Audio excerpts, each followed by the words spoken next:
Hi friends, ఇవాళ special ఏంటంటే restaurant style tomato rice మన ఇంట్లోనే ఎలా చేసుకోవాలో చూద్దాం. ముందుకు ఒక ఫ్రై ప్యాన్ పెట్టుకుని దాంట్లో తగినంత ఆయిల్ యాడ్ చేసుకోండి.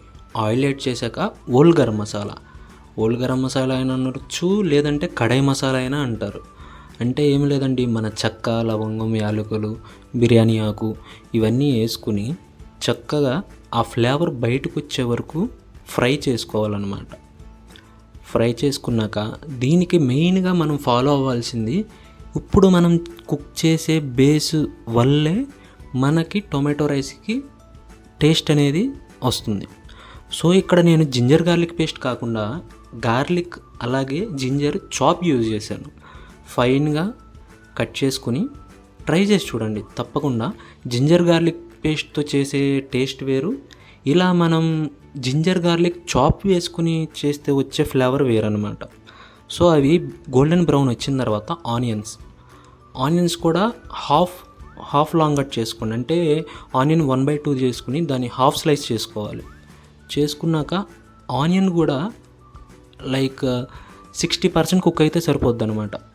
60% కుక్ అయిన తర్వాత టొమాటో యాడ్ చేసుకోండి.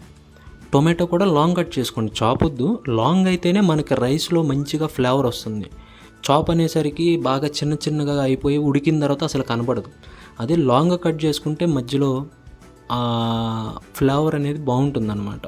అలాగే ఇందులో నేను వాడిన స్పైసెస్ వచ్చి చిల్లీ పౌడర్, ధనియా, జీరా, అలాగే కొద్దిగా గరం మసాలా, సాల్ట్ అనమాట.